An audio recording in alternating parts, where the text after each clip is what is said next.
Hi guys, welcome back to the Improvement Season podcast. It's me, Steve Hall, and on the other end, Pascal Floor. Have we got a monster going, Pascal? What's on the menu? It is the Ultra Fiesta, which is not the greatest, I think, but as I've told you and also the audience in the past, Germany is a little bit behind when it comes to the monster flavors, unfortunately. This one is very sweet, a little bit too sweet. Mango? Yeah, exactly. Yeah, mango flavor. Yeah, I think I've definitely had it, but it's not one of my go-tos. No, but it was kind of discounted at my supermarket that was right next to me, and I was just like, yeah, I need a monster anyway, so let's just grab that one. I don't know why. I think it was there are probably people who can relate who have been in extended diets or contest prep. I don't know if you've had this, Pascal, but when I was in prep, I was a monster a day, every day. It was I almost, to the point of which it wasn't like an addiction, but I really felt like I needed it and I wanted it every day. So for the longest time, post-show as well, was having a monster every day and buying crates to come to the house. So I had it at home so I didn't have to not ever miss it. But then for the longest time now, because there's been no offers, it's always a relatively a bit expensive, not expensive, but you know what I mean? I'm just I can have a coffee for a quarter of the price. So yeah, I've not had a monster in ages, actually. No, I feel you. And a couple of episodes back, we've even talked about it, that buying kind of beverages is freaking expensive if you really think about it. A can of Monster in itself doesn't really seem like a lot, but if you then have one each and every single day, which is just, in my opinion, just a little bit of an enjoyment in a very short period of time, I often don't think that it's worth it. And then people have 2 a day for especially in prep. I know people have 2 monsters a day. I completely get it though, because I think in prep you're particularly in a situation where you can get not addicted, but you can find yourself getting those you need to have chewing gum, things that are low calorie or almost calorie free. It's you need to somehow get this I don't know if it's dopamine or whatever it is. You need to get something from somewhere, and this is where you get it. Yeah, no, absolutely. I can definitely see that. How was your week? Tiring. So I'm in my 5th week of this meso, and yeah, it's just hard. This week before deloading is always just, for me, just such a hard week of training where it's kind of a combination of really good, stimulus, really great pumps, feeling awesome in the gym, PRs, but a combination of that along with having to get through the session where you're man, I'm at my, you're at your capacity basically, where you're I almost don't want, I don't want to do this extra set, but I know I've got to do it because it's on the paper to do it and I can perform, but it's my body does not want me to. And so outside of the gym, I'm a bit deflated. I'm still my sleep has actually been good, but I'm still feeling a bit tired. So those typical kind of symptoms that you get in that week. So it's been very good, very productive. Training has been good, but tiring. That's basically, you can probably relate, and the listeners too. Yeah, sure. You sometimes have those weeks. And I even say to each and every one of my athletes who are in a gaining phase, that the last week of a gaining phase, you always should feel as if it's the hardest training week of your life, basically. Because then you know that you're pushing yourself properly. And also, even though that it may just be your current perception of things, at least it gives you the perception of progressive tension overload over a longer period of time, right? Because if now this time feels like the hardest, then the last time is or was a little bit easier. Just if you really boil it down to or break it down to that fundamental thing. Yeah, you're just in a position where you're well fed, you're a good body fat level, you can perform well, so you can destroy yourself royally. Whereas in a cut, it's a different feeling in that kind of, when you're about to go to a deload, you're just kind of feeling drawn out, unable to perform like you would like to, and just you almost, the kind of driver fatigue is coming from the diet versus actually performance and progression and adaptation. A very good point, yeah, that's true. So, and also training in itself isn't as fun, because sometimes even if you are super drained in a gaining phase, once you get the pump going, and I know what this sounds like, once you see yourself in the mirror and you feel great and strong and full as well, it just gives you a little bit of a different touch to things. Yeah, absolutely. That's why I get, like, especially at the start of the sessions, I'm like, oh yeah, like, especially because I start a lot of my upper body sessions with delts, and I'm just like, oh yeah, this is like the best pumps I've ever had in my side delts. So that's really nice. But then by the end of the session, I'm like, oh my gosh, I'm dragging. And I'm like, a lot of the sessions this week, as we were saying off air, I thought I might be late to this, but this is one of my quicker sessions, which is, I did plan it that way. So earlier sessions in the week, when I've come like off a rest day and then into things, are a bit longer, tougher. The ones towards the end of the week are a little bit quicker to get through, not as much volume. So I was worried I wasn't going to be on time, because a lot of the sessions have been taking me 2 hours. Like, really? Through them. It's just been like, I don't really clock watch unless I have something to get to, and then I look at the time and I'm like, oh shit, I recorded that first set of that exercise 2 hours ago. Holy cow! Yeah. Time flies just by then. Yeah, the time. And like you said, sometimes my favorite week isn't really this week of training. It's like week 4. Normally I have 5-to-1 accumulation to the deload. Like week 4 is like, you're in the thick of it. You've only got like, you're very close to failure. It's a good amount of volume, but you're still performing. You still feel like you can take on more. Whereas in this final week, I'm like, every session I'm leaving, and I'm like, fuck. I've got more sessions to come. And it's just like, not the most fun training, but required. Yeah, no, absolutely. And what's the plan then next week? Is there anything planned, or it's just like a typical normal deload for you? Just a normal deload, and unfortunately, you'll probably be able to relate to this as well. So I started. I only deloaded 5 days at the end of my last meso, so I could start 2 days early, because I know at the end of this mesocycle, I've got a tattoo appointment on Friday and Saturday. And normally I have a rest day Sunday. And so I would have missed a few days of that meso. I was like, fuck that. I'm getting in those training days. So, in fact, saying that, will I? Oh no, yeah, Friday's my rest day, so I will be able to do it. So this next week, I'll be basically rest day Friday, then from Saturday deloading, and I'll start my new mesocycle on the Saturday. But me and Charlotte want to go away, so it's a bit unfortunate, because normally like that would land in my deload, it would work perfectly. But I'm like, I'm just going to get up early, try and find somewhere to train so I can start the new mesocycle at the end of that week, because it's also a bank holiday, not this weekend, the next weekend coming. So I haven't done anything with Charlotte for the other 2 bank holidays that have gone past. So I was like, I'll take this one and I'll go do something. So hopefully we're going to go to Oxford, and I've messaged Mike Chalice, because he lives in Oxford, see if we can get a training session or 2 over that weekend in the morning, if I can train at his gym. So it kind of works very nicely. And there'll be quick sessions because it's week 1. Absolutely. And you said that I can probably relate. And yes, very much, because my mesocycle looked exactly like this.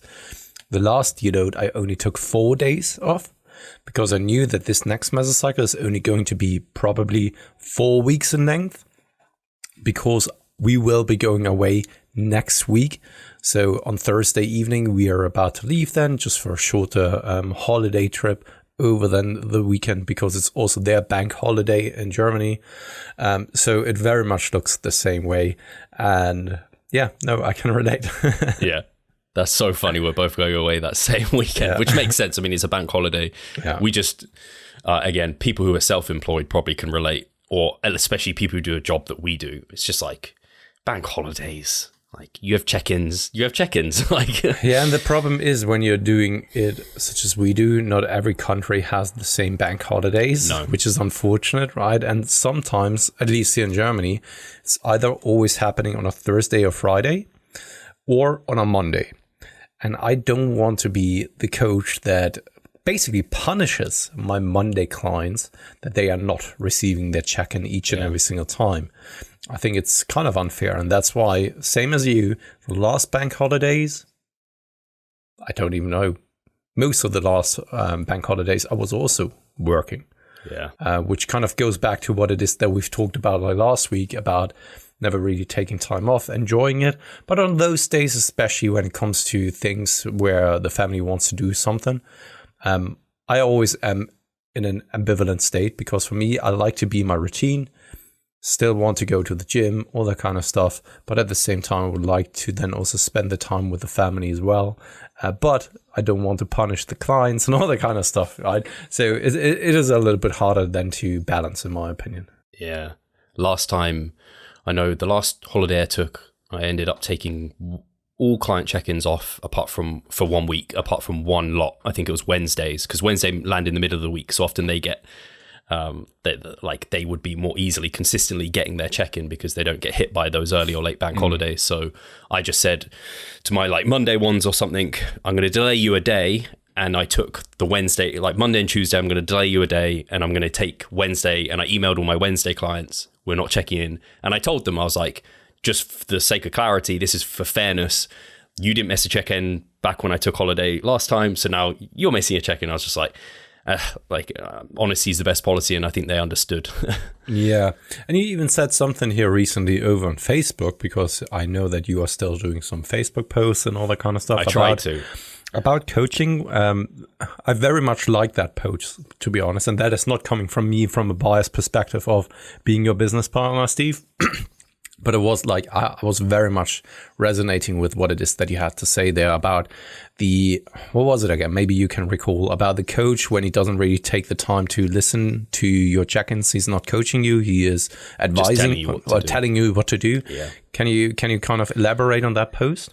Yeah, so normally my posts come from a place of, I have to be careful because sometimes it sounds like I take inspiration from client check-ins quite often. So sometimes I'm careful because I don't want to divulge information or make them feel bad about what they've told me, because that's for them to communicate with me. But one of my check-ins was from a client, and they were just telling me about their old coaching experience and how they would tell them their coach various things, whether or not their knee was hurting or they felt really beat up or they're super tired. And the coach, they were just the coach never changed anything. He didn't change the rate of loss, didn't change calories, didn't kind of give me a deload. He just said keep going. It's meant to be hard, push through this. And so that just inspired me to say, if you're checking in with your coach, you're telling them things and they're not reflecting upon any of what you've said, and they're just keep going. They're just telling you what to do. You're just paying someone they're not even actually listening. And huge part of, especially the way we coach, and this is what coaching is communication, back and forth between the two of you. And if you don't have that, and if you don't feel like you're being heard, that's not a relationship. You're just again, they're just telling you what to do. And you can use an app that can tell you what to do, and that's still going to give you feedback as well based off your inputs. Whereas this coach coach quote unquote clearly isn't. That's why I'm still so adamant about what it is that I said about AI in the future. It will replace those type of coaches for sure. But I also stand to what it is that I said, that I think that there will be a trend, once again, back to more offline personal training, because those people who truly value human interaction are the ones seeking it online, especially due to the Turing test, which I've talked about already, Steve. When you can't really differentiate whether you are interacting with a human or an AI anymore. That's only getting better and better. But those who truly then value the personal or human interaction, they will go back to offline personal training. And I think that it will we will probably see it will rise from the ashes like a phoenix, basically, that there will be probably a trend towards offline personal training once again. And if you can position yourself earlier and be in a very good position there and be the authority in your local environment, I think that you can actually take advantage of that big time. Yeah, it'll definitely be interesting to see how it all goes. One-on-one PT, you did a little bit of one-on-one PT as well, didn't you, Pascal? I think the type of client that tends to want that isn't the type of client I'm best suited to help, and it's also not the environment that I feel most confident and comfortable in. So I couldn't see myself going back to one-on-one PT unless it was in a very specific niche environment. To be honest though, and to be a little bit devil's advocate, I think this is only coming from a place of our own perception, because I do believe that there's still a vast majority of people going to, for example, the offline bodybuilding coaches. At least that's that's what I would assume is the case, at least here in Germany. There are a handful of like offline bodybuilding coaches, and I have the feeling that they are the ones that also coaching a lot of the IFBB pros, for example, coming out of Germany. And I think it's just a niche thing. And if you can position yourself well there as well, I think then it's kind of word of mouth, and people will then acknowledge that you are probably the guy that they want to work with if they are willing to also then travel and all that kind of stuff. It's not the typical one-to-one coaching where you are then having like 3 sessions per week and all that kind of stuff. Yeah, I don't know if the type of client we work with would want one-on-one. Like, that's why it works. Totally. I don't think so. And also, one more thing to go back to the post that you made there. Also there, just because it's so easy to always give other coaches maybe a little bit of shit or so, or criticize their approach, methodologies. But I think it's also safe to say that there are lots of clients who are just not very well suited to be coached at that current time. And if I do a little bit of reflection, and I've talked about it openly a lot of times already, that back when I was working with Jeff Alberts, which is already now a pretty long time ago, if I really think about it, I wasn't ready to be coached by him. Now, of course, are there certain things that I would still criticize? Yeah, probably. I would still think that some of the practices I would do differently as a coach, especially nowadays, but also back then. But in itself, I can definitely say that I was actually the problem, not his methodologies and not his coaching style or anything alike. But this took time and experience for me to realize. And I think that there are plenty, based on my experience also by now, and I just don't want to have the cop out now of like, no, I'm always free of failure. I'm the best coach there is, because we all know that this isn't true. But I can also say, based on my experience, and Steve, you're probably the same, that I've also worked by now with plenty of people where I can say that they weren't ready to be coached as well. At least not by me, maybe by someone else, but at least not by me. Yeah, it comes back to that comment of like, it's a relationship. It takes 2 of you, and you have to be, again, some people just aren't as coachable as others, because for whatever reason, like they might want more control than you're kind of able to give them at the start, because you don't, like I speak a lot about the client needs to trust the coach, but also the coach needs to eventually trust the client to be able to do shit on their own. But I don't trust my clients immediately to do it right on their own. Like, I need form videos, I want you logging, and later I can give you more of the reins and take control. But some people aren't ready for that. They kind of, it's like that glorified, they want the coach, but they actually want to do it themselves. They just want someone to say, yes, you're doing it right, keep it going. And that's not coaching as well. No, absolutely. And I see some similarities to being a parent in some instances. The thing that comes to my mind is, for example, refeeds or diet breaks. When someone is really asking for, hey, is it possible that we are having a refeed, but they are not really sticking to their diet most of the time, I then say to them, prove it to me that you can do this. Earn it. Earn those refeeds. If you really want them, and we do it in a controllable fashion, then don't binge on the days where you don't have to binge, basically, right? You never really have to binge. Of course, that was poorly phrased, but you get the idea. And it's kind of the same when it comes to parenting. You need to teach your kids what's acceptable, what's right or wrong in our society and all that kind of stuff. And it's kind of the same there as well. They know that something may not be the best, but they still do it. And then you have to sit down, have the chat with them and tell them like, hey, Pascal, or your kid is coming up to you like, Dad, can I get money for XYZ? Come on, earn it, right? Show me why you deserve to get the money for that product, for example, right? Yeah, another related example to like coaching is sometimes clients will be like, I want more like set volume, for example. Like I feel like I can handle more of this. And if I haven't seen a form video, like I'm like, I need it. Depending on the movement, maybe some of them I might be a little bit like isolation-based movements, maybe, but especially like a compound lift, like a leg press. If they're doing 3 sets or something, and they're like, see if I need like a 4th set, come on, give me one. I'm like, I really want to see those other sets before I give you a fourth set of leg press, which if you're not feeling like you're getting anything from that, from 3 sets, like my skeptical, was it James Hoffman's like eyebrow raised skeptical look comes in, where it's just like, do you really need another set, or are those other sets just not very high quality? Again, that's why that communication component is so important. And when you don't feel like you have that, like I don't like not feeling like I have any control like I don't need control of what the client's doing, but I need to understand what they're doing on their end. And sometimes someone they want to have the control without letting you in on what they're actually doing. And again, it just comes back to that communication piece, so being so important. Some people just, they don't want to do that, and then coaching probably isn't for them. No, or absolutely. at least our style, maybe. But no, totally. And to further elaborate on that, on the communication aspect, I think that you as the coach, you only have one job, and that is to communicate in the most appropriate manner, so that the clients or the client or clients understand it immediately, or as best as they can, their abilities allow them to.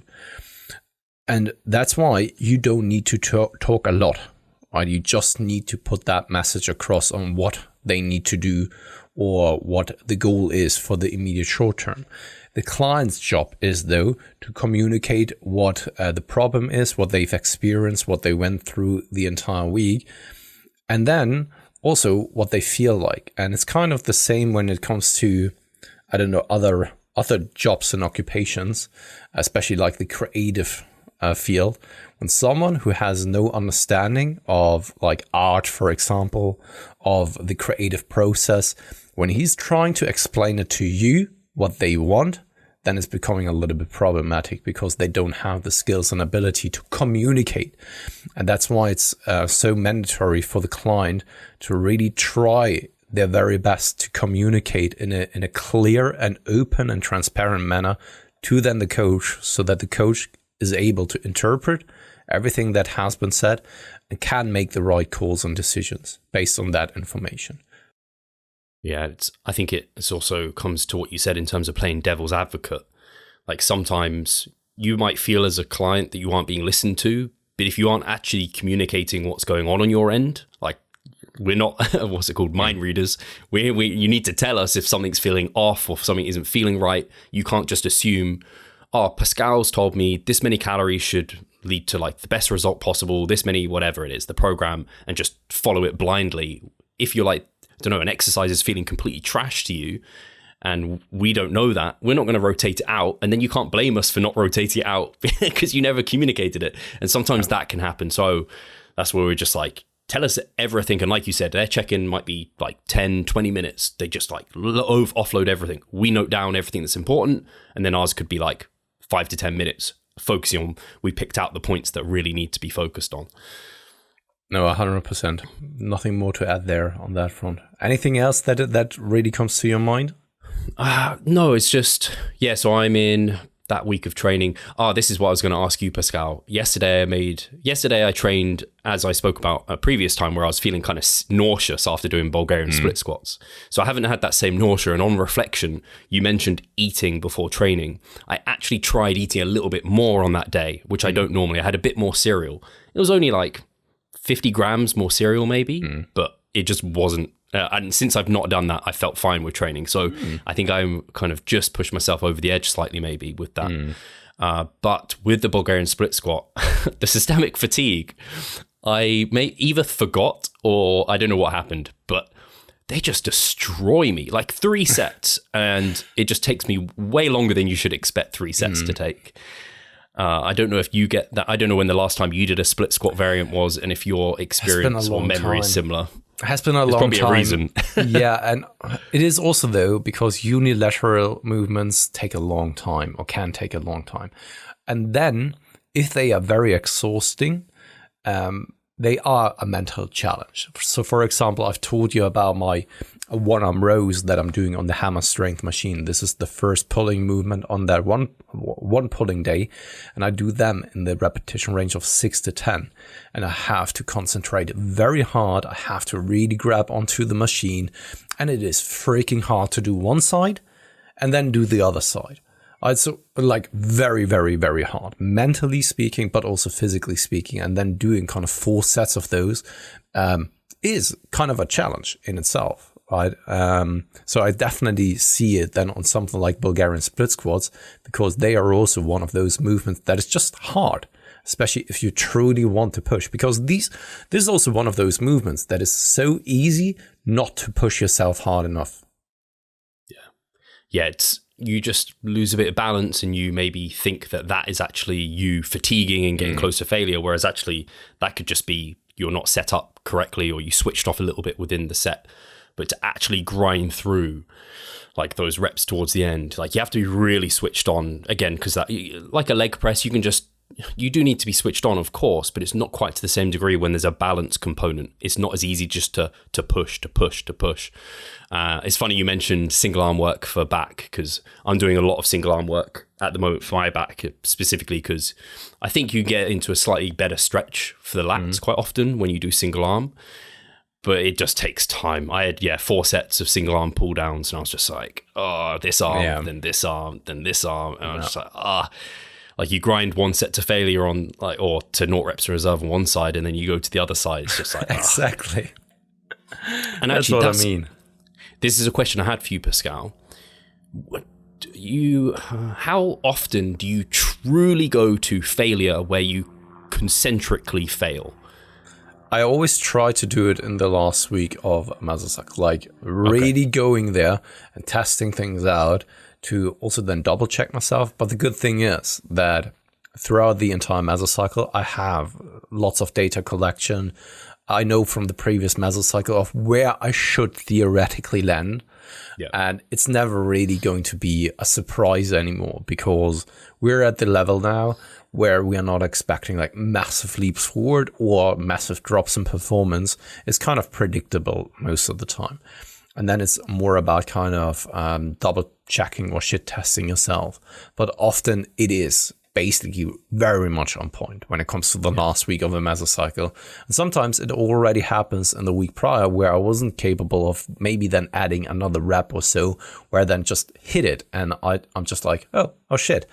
I set the goal for myself to actually do 1 more repetition, couldn't do it. And then you most of the time hit just that point. Yeah. What about yourself? I was just reflecting on it, and I was like, I think a lot of people do this, where they say they train to failure, but they probably train to 0 RER, and they probably equate the two, but they're not the same, because failure is you're not able to do it. 0 RER is you were able to do it. You probably couldn't have done another one, and obviously. Oh, sorry. Then I did misunderstand your question. So you don't actually concentrically fail. No. You very often just go to 0 RER. Yeah, because it's just systemically too fatiguing, in my opinion. If you were to do this on each and every single movement, and I have to now elaborate on what it is that I said, because if I were to do this on each and every single movement, for example, in the last week of a mesocycle, man, it would crush you. It will crush you. And if you were to do it in the first set on a given movement, the rest of the workout can't possibly be productive anymore. Because if you truly gone to that place, you know what this does to your performance afterwards. This is great, because now at first I was like, oh, okay, fair enough. You train to failure more often than I do, because I was reflecting on it. And I was like, so rarely do I actually go for a rep and not make it. Normally, if it happens, it's like I said, like I'm actually shit testing myself. But I very rarely do that, because it's like you said, once you've been training for a long time, your ability to gauge like that difference between, like when you hit 0 RAR, you can be pretty confident in it. I did it on the length and partial Smith machine squat, because it's just so easy it just hit me, and I didn't expect it, because it's a new movement, and I increased load by like quite a bit of weight, and I was like 7 reps, and I was aiming for like 10, and I was like, oh shit, like I'm actually not able to get anywhere close. And that was just like complete ignorance, and it was just a new movement. But other things, like I was just reflecting on, I was like, why I was tempted on some things to maybe even. No, I wasn't even tempted. There was no part of temptation. It was, I only fucking just finished that rep.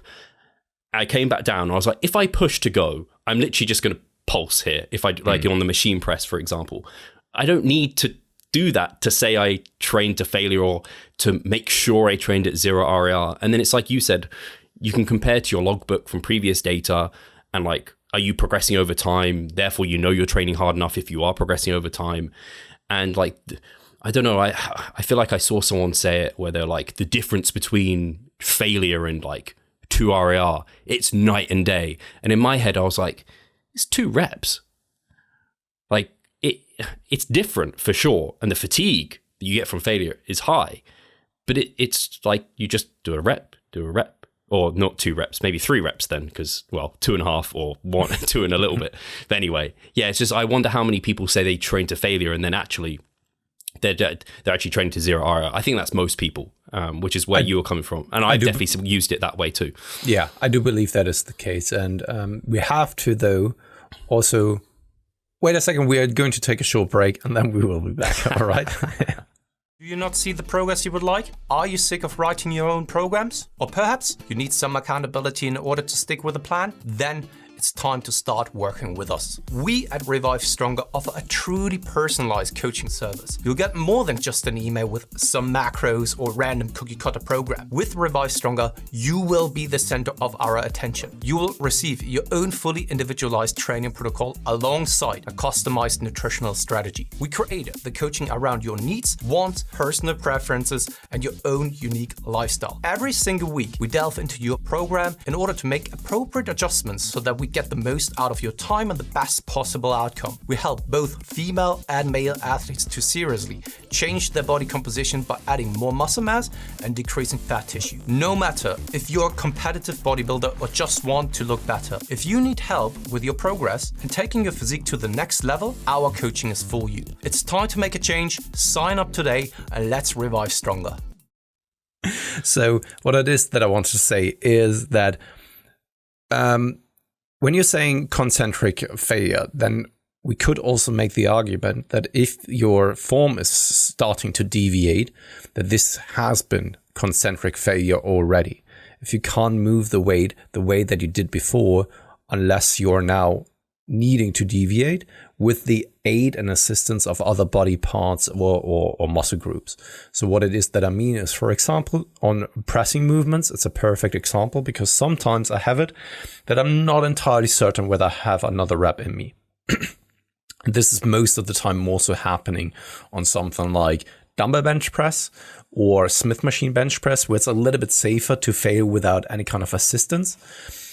Where then I come down to the chest and I can feel already on the way down, oh, this is going to be a challenging and tough one, right? And then I can feel it. The deeper I go, okay, I'm not going to get this one up again, right? Where I then start to push it a little bit more with momentum maybe, or where I cut a little bit the range of motion, either by coming up with the chest a little bit more so, or not keeping the chest high and strong and staying poised and all the kind of stuff, to only get the weights up again into the lockout position. In itself, I would already count this as concentric technical failure, because you wouldn't have been able to then finish that rep in a normal way. What's your thoughts around this? It's a really good discussion point, because I guess, and this is where the different definitions of failure come in, and how much of the deviance from technique becomes technical failure. And so I could say I train every set basically in this final week to technical failure, probably, because I would say most of my final repetitions are they're good. And I think most people would visually be like, that looks great. But I know in me, especially for pulling movements as an example, I was doing my single arm pull downs, and the range of motion to the short position maybe got a little bit less. I was maybe rotating my torso a little bit more. The lats were still the limiting factor, but other muscles definitely came in. And then I think you could say, well, you technically maybe even failed for 2 repetitions there, depending on how tight of a window your technique and technical failure starts coming in. So especially on pulling movements, I will be I'll keep going, even potentially past perfect technique, to the point of which that muscle is no longer the limiting factor. Once I start feeling like momentum's taking over too much, or it's just fatiguing me, it's just call it there. So that's a really good extension of my kind of comments. And I think it's a good point that you're bringing up, because so many people would now listen to this conversation and be like, "Oh man, it's once again overthinking coming into play here." But to challenge that idea, because in itself, I'm not thinking about this too much. Where it's like, "Oh shit, that was actually failure, wasn't it?" If it then gets to the point, such as you described on, for example, I have it with lat pull downs, where I can just tell that other body parts are now starting to kick in. I cut the range of motion a little bit, only bring it to my nose anymore. I lean back a little bit further, but I still feel that my back is getting some work, or the vast majority of work. I think it's still then acceptable to keep on pushing up to the point where you're just like saying, "All right, up to this point, and from here and onwards, it would more so be like other body parts that now take over too much." And that's why I think failure may be more like a range that is acceptable, rather than just like one perfect or one number or one metric to go off by. I think that this is also a skill that needs to be developed, where you can just like feel up to this point and not any further. And there are movements, of course, that are more so prone to be pushed a little bit further, and then other movements where this is simply not possible, such as the leg curls, for example, especially like seated leg curls.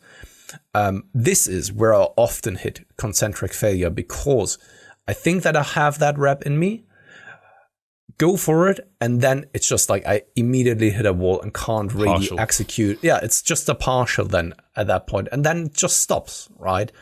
Yeah. And then there are other movements where you can keep on, and still work in an acceptable range of a slight deviation in form. Yeah, I think that's well said. I think you normally feel it, and you definitely feel it from like an SFR perspective, where if you like tried to keep going, like technique would just break down to the point of like being a joke. Like either your range of motion is way smaller, or you're really using momentum, other muscle groups are really coming in. Because it's the same with like pressing. Like you said, you can start letting your chest dip a little bit, like your shoulders come out a little bit more, you aren't hitting your chest as perfectly as you were before. But I almost want to see people push to that point where it's still good technique, but maybe it's broken down a little bit, and that kind of, they just get to that point of exhaustion. It's like, okay, it's like a failure, zero RAR, like it's a mix of the two, like call the set there. And if the form isn't breaking down at all in that final week where they're attempting zero RAR, I'm like, maybe there's a bit more there. I always like to, so I don't know how much of a difference it makes, but I'm just coming from a point of thinking about other skills. Whenever we are getting into new territories or want to further improve, we have to do something that is so challenging that it is a little bit harder than what it is that we already are very much able to do. So I always bring up instruments, for example. When you're starting to learn a more challenging song for you, it's kind of deliberate practice. At first, you probably don't play it perfectly, and you take several attempts to then figure it out. After a couple of weeks, though, you should be pretty efficient at that song, and you can move on to the next target. And I see movements kind of to the same extent as well, where you're then going in there, you load it up with a weight or repetition range or a combination of both that you never have done before, but your practice rounds and the training sessions before led you to this point, so that you should be capable to, when you are highly concentrated, when you're highly focused, to execute it to a reasonable extent. And then over the next weeks, you're trying to get better with that weight, with that repetition range. And then at some point, you are efficient at that rate and repetition range, and you can move over to then further increasing the reps, or further increasing then the amount of load that you're using. And it's so simple if you really think about it. And that's why, once again, I think if you challenge yourself and you step into new territories, it should never really be perfect, because then it's, I question then whether this is a challenging thing for you, because we are not a purely skill-based sport, such as Olympic weightlifting, for example. Okay, it's really just purely technical, but I mean, most of the time, strength isn't the limiting factor for Olympic weightlifters. It's kind of a slight deviation in technique, which leads then to a compromised position of the weight from a physics perspective that then leads to kind of failing the lift. Yeah. I think that's why you see these kind of camps rise where it will be like, to take the extreme point of your argument of like touching new weights and it's like, I'll clean up my form next time. And people will say there's something to like touching that new load to expose yourself to that. And that somehow forces an adaptation. And it's when you take the Brian Miner argument of, well, actually you are able to do that higher load and kind of repetitions because of all the hard work you've done before it. But if you go too far in either extreme of these ends, you end up not getting the sweet spot, which is probably somewhere in the middle where you are regularly testing yourself, but also regularly doing stuff that you know you can do proficiently and well, but is challenging. And that's what I would say. 100%. No, totally. In terms agree with of that one. your training now, where are you in so you're deloading next week as well? Exactly. Yes. So I'm coming up here on the last couple of sessions now before I will be on holiday. So next week we have to record 2 Improvement Season podcast episodes. You weren't aware of that yet. Deload. So exactly. So and then I'm going into the deload. And after that, it's then a metabolite block leading then into kind of July. And then it's about starting a shorter cutting phase of around like 8 weeks, 12 weeks, something like this. And that's the plan for now. That's so funny how well that lines up with my plan Yeah, that I have true. out. Yeah, so I think at the moment my plan looks something like, I could bring it up, but I think off the top of my head, I have one more mass like you. Yeah. And that will actually incorporate metabolites as well because it's my final mass. Then I'll go through like a 10-week diet to get me very lean at this point, not like stage ready at all, but like within shooting range of stage. Then an extended mass, mini cut, shorter mass, prep. That's kind of what my the next is looking like. And I think probably similar to you, Pascal, that cut that we're going to do in like just over a month's time is going to be very telling in terms of how much progress have we made since we competed, because probably similar to you, we're going to get pretty close to stage like condition without like digging into that body fat. That's just, unless you're competing, there's no point getting there. Yeah, no, absolutely. And I'm also very excited for this next cutting phase, because for me personally, it's going to be a teller for me whether I want to compete in 2024 or not. Because same as you, after our conversation, I was digging up the photos from the last competition, and I was just like, man, so there are a couple of great shots and a couple of ones where I'm just embarrassed by the way that I look. And it's probably, I think that you can relate to that feeling because you have it in especially the first 2 shows that you did, where you were so disappointed and maybe also dissatisfied with the way that you looked that you were really then committed to the entire thing. For me personally, of course, time is not on my side anymore. And for me personally, I don't have that much of a window of opportunity anymore. And it's also not that high of my priority list. And that's why, for me personally, when I then step on stage the next time, either I bring something or I don't. I don't in the sense of like stepping on stage. If I can't really do something that I'm proud of, why should I then compete? Like, honestly, why should I then compete? To be disappointed again about the way that I look doesn't really make any kind of sense to me. And especially like the last episode that we did and the comment section, there were a couple of things that I was aware of, but never really thought about in depth. So there was this one comment that I found very good because it made me think a lot about this. And we are all aware that bodybuilding is a very subjective sport, that you are being judged by others. But I don't think that a lot of people really think about what that truly means. Of course, in life, we are always judged by others. But often we don't really know about this because most people don't tell you what they think about you. And there it is, you are being judged by your physique and what it is that you are presenting. And sometimes that's not the most pleasant thing for the vast majority of people. Let's be real here. We are not the vast majority of people on a natural bodybuilding stage.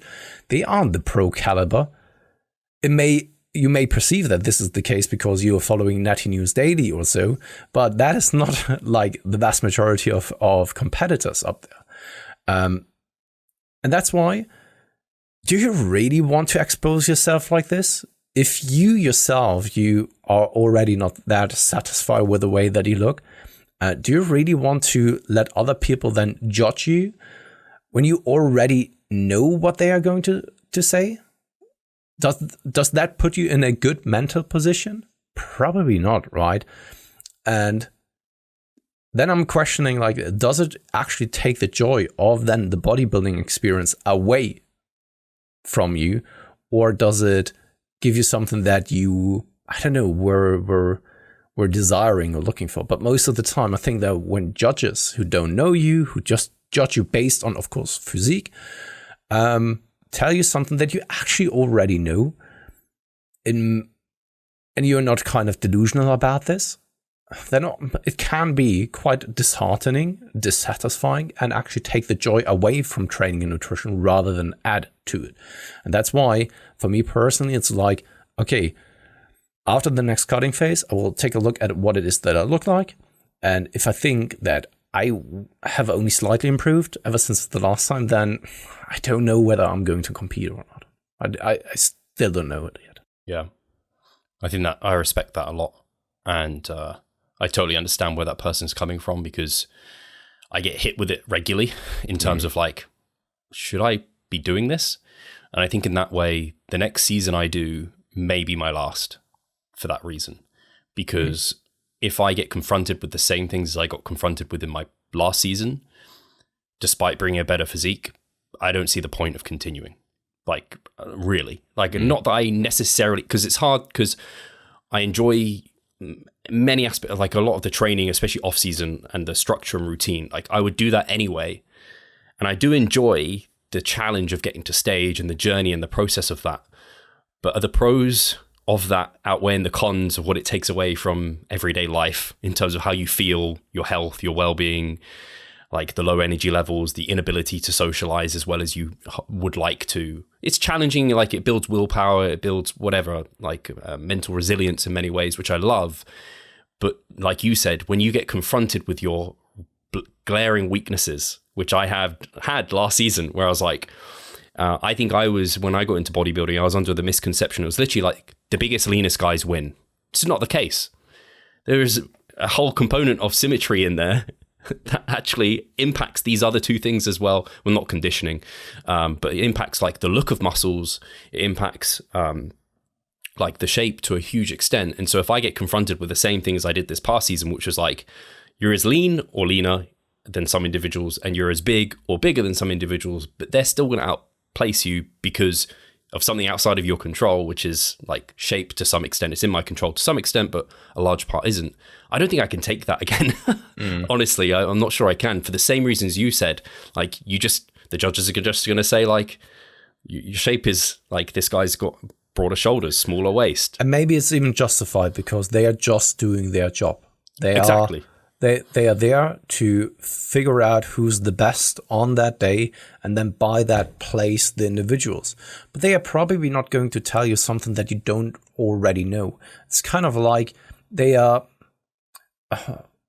not intentionally, of course, it can be quite painful because you're confronted with your imperfections and being downrated by those of you very much know about yourself, and you can't maybe even change anything about this. So with the symmetry, you can only manipulate to a certain extent via posing and maybe getting bigger, but there's only so much that you can do.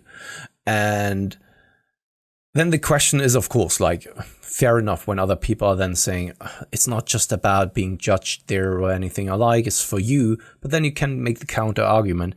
Do you then really have to step on stage?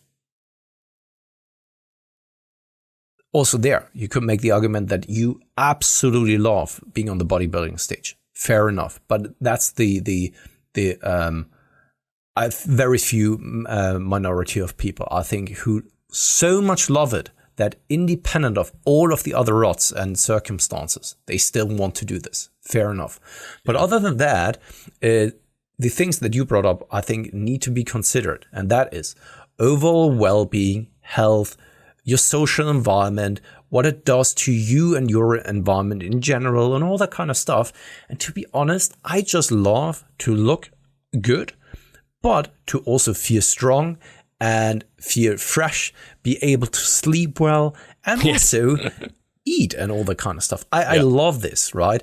And if I could be in a gaining mode the entire time without any kind of significant fat gain, I would do this each and every single day.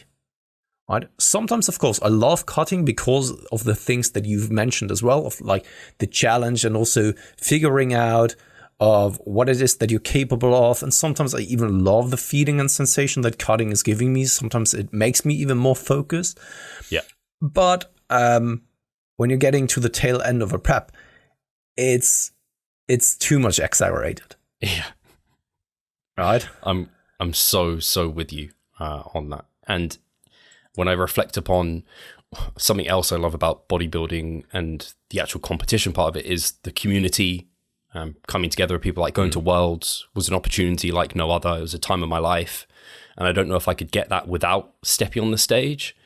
So that is something that is different, but not many people get that opportunity. I might not get it again. Again, that might confront me another season and I don't even qualify to go to Worlds. It's I did worse, objectively worse than last season. Why would I keep going because I don't think I'd enjoy it to the same extent if I didn't have that experience. And then, like you said, you can get to that, like we talk about, like that 10-week cut we're going to do, get close to stage, but still be quite full, have some fat on our body where we look like healthy, but be ripped enough to maybe do a photo shoot. And part of something I love is the stage shots that I get, especially from Five Offs. He's like amazing. And like reflecting upon those, you can go do a photo shoot. We could go do a photo shoot together and it could be a fucking cool thing, or do it with some of our clients even. That's exactly it. And that's why I also, when you take a look at Jeffrey, he looks tremendous right now. And he's not going to compete. And even he said himself that he doesn't get the question about if he's going to compete, when he's going to compete. As if it's a given that if you do the sport of bodybuilding that you have to step on stage. I think it's just like mind-blowing that this is the current mentality around it. And this is also something that we've mentioned last week already, that I have the feeling that sometimes people say to me that they want to compete in the future, but never really have the aspirations for it, only to maybe please me or say it for the sake of to belong in this into the community or so. Otherwise, you're not accepted into the group or the world of bodybuilding, which is, I think, that's not the case, right? And I would do, and it's something that we've discussed already a couple of times, I would continue train the way that I do right now, do the things that I'm doing independent of competing, because that's what I did before that as well. And I would still continue doing that. And once again, then it's kind of two opposite sides of each other of like, is it worth it to you or not? And does it come with benefits and overall satisfactions or not? And if the answer is not really, then I think it's a very valid question of like, why are you then even doing this? Then you could go through a cutting phase that gets you, I don't know, even contest ready, lean, feel good about yourself because you're not being judged by judges whose job is it to judge you based on your physique. Feel good about yourself because you've accomplished something, you've challenged yourself. Get a photo shoot, only you take a look at the pictures and you're satisfied with that and the challenge that you went through and all that kind of stuff. You don't have to compete in order then to feel more miserable afterwards because the placing was bad and all that kind of stuff. Yeah, it's so interesting because you mentioned like competing to feel like you belong. And I will say this, I don't feel like I almost belong in bodybuilding in some ways, like especially, I don't know, more in the enhanced and natural scene. When I think about, especially in the UK, like that scene, like I'm part of it, but I don't really feel like I see eye to eye with a lot of individuals within it because I come from such a different perspective on it. And I think that's the same for you, Pascal. I don't know. It's like they're very like hardcore devoted to it. And in many ways, I respect that. But I think our eyes are open to also other perspectives. And yeah, it's like it's funny it's just funny because you mentioned people wanting to belong, and then I do it, but I also don't feel like I belong. in that community specifically. I feel like I belong in like our community and in like loving lifting and understanding that like you've got to have joy in the process, and everyone's different, built different, and can't expect to get the same results. And you just put your best efforts, you'll get your best result, like rewards. But I don't feel like that's the traditional bodybuilding mentality. It's like do or die kind of like hardcore. Like if you don't think you're going to win a show, why are you even competing? Your placing is what matters most. It's like that. Those things. If that's the mentality I had, I wouldn't be here today, like doing it still, because I would have been crushed from my first season, where I was like, okay, confronted with how poor I was in comparison to my competitors. I think though that this is just common human behavior when it comes to group identity and wanting to get appreciation of your peers. And you see it in other communities as well. That's why there's a power of community, especially like now due to the digital media and all that kind of stuff, that a certain group or certain communities can grow that exponentially and also be quite vocal when it comes to these, get actually quite a crazy amount of power in a short period of time, because people want to feel that they belong to a cause, a group, stand for something more. And even if it's for other people quite ridiculous, if it's bodybuilding, but if that's for them, the be all end all to belong to that group, I can definitely see why it's then important to them to get that validation of that group. For me though, I was never that kind of person. I was never seeking for external validation or from most people, or especially not groups of individuals that I don't even know. I like to hear, of course, compliments. That's for sure. I think that everyone does that. That's why also when I now receive positive comments over on YouTube and they come from a genuine place, I very much appreciate that. And also it gets close to me if there are things being said that are simply not true, or at least in my worldview and perception are simply not true. And it's kind of spreading false claims, false rumors and all that kind of stuff. It also gets to me. It doesn't really, I'm not cold to it, that's for sure. But at the same time, I never really started these things to belong to a specific group or so. I also don't strive to belong to the specific group. And I see it in other fields as well. That people are so dogmatic and holding on to a certain belief that then makes them blind to other viewpoints and other, I don't know, impressions and all that kind of stuff.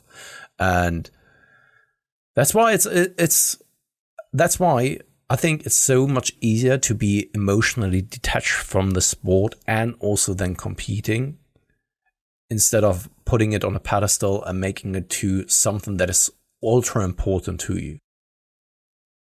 Yeah, I think that's the only way I can be with it, because I don't think I'm as, if I'm honest with myself, as fortunate as you are in terms of not looking for acceptance. I think I very much am. I think I really take a lot of, like it means a lot to me to like get a person to say like you did a good job or you look great or whatever it is like that. Not so much across social media, because I'm just like, I don't know, I'm probably numb to that because it's been so many years and people are just kind of, I don't know, you've always got your supporters. But if there's specific people that reach out to me that I respect, that like say you look a certain way, and same with like validation from a judge, like to have won that show last season, that felt incredibly validating, but it was all taken away when I then lost to that actually Charlie, the same individual on later shows. So I think I was upset with myself in that season where I did start placing too much emphasis on the placings versus the process. And so that's what I want for this next season, is so much focus on the process, not consider the placings.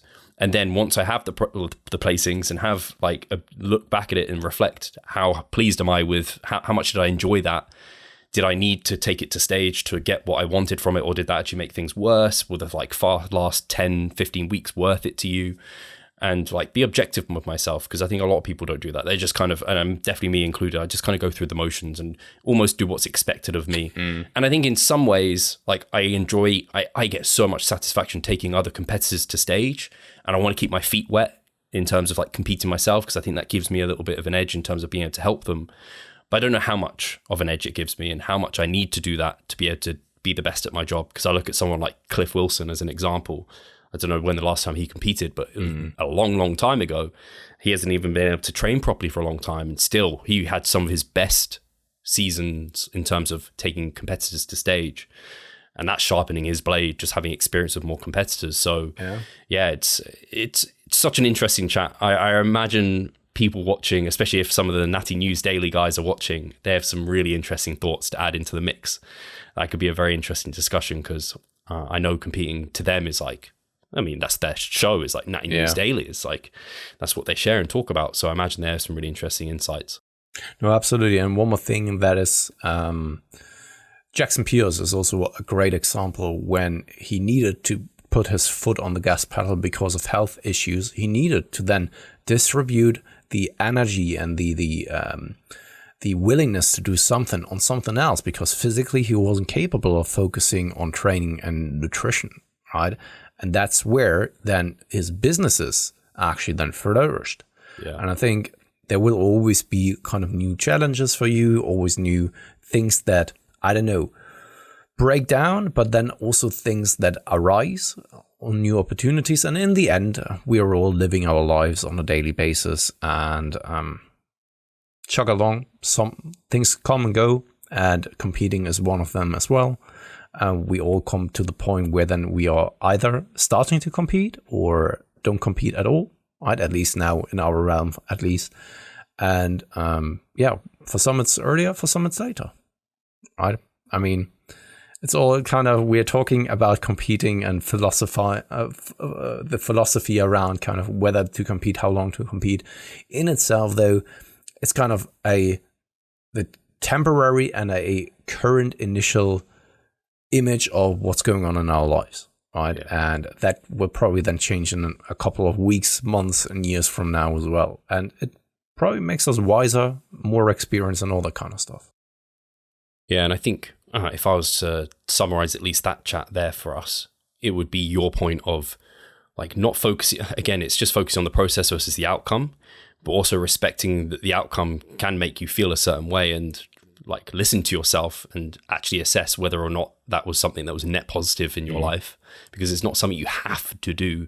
Yes. And it needs to come from a place of like actually wanting to do it, because it's not something easy to go through and endure in that sense. Yeah. And to end it on that note, and that is sometimes you never know until you've tried it. Sometimes you think, hey, this is what I have to do. I love this freaking thing, right? And then you do it and it was underwhelming. And sometimes you are convinced that this is something that is never for you. Give it a try. You licked some blood and you're going out each and every single night and sucking on some necks because you're now a vampire.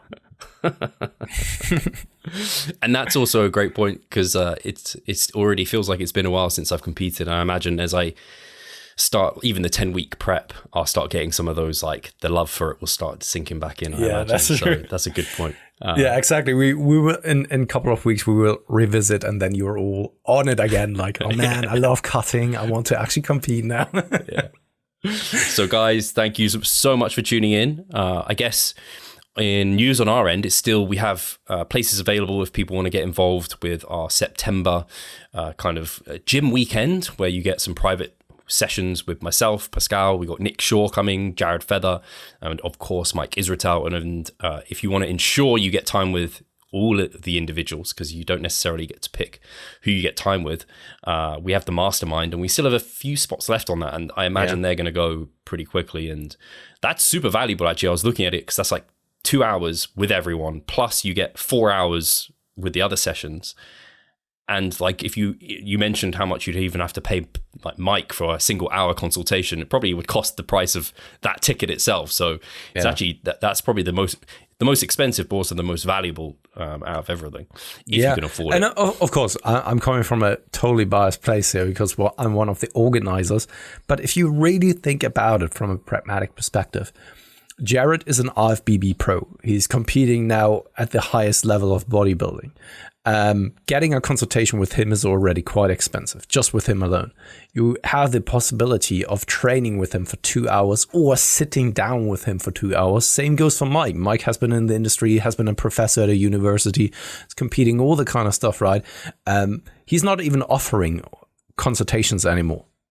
Right? And being able then to sit down with, let's take us out of the occasion, Steve, someone like Mike and Jared together for 2 hours and asking everything that you want, or being trained by them basically exclusively, because you're only sharing that time slot with 2 other people.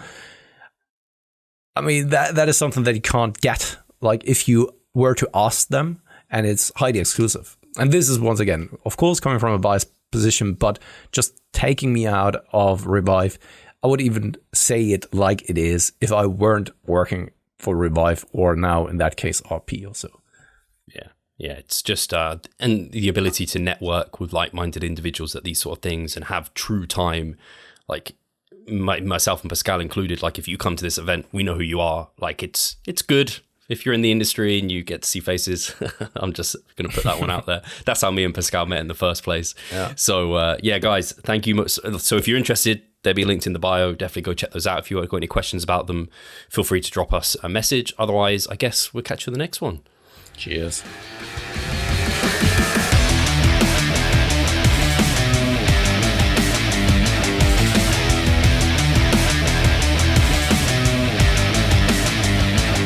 Losing weight fast while maintaining muscle mass.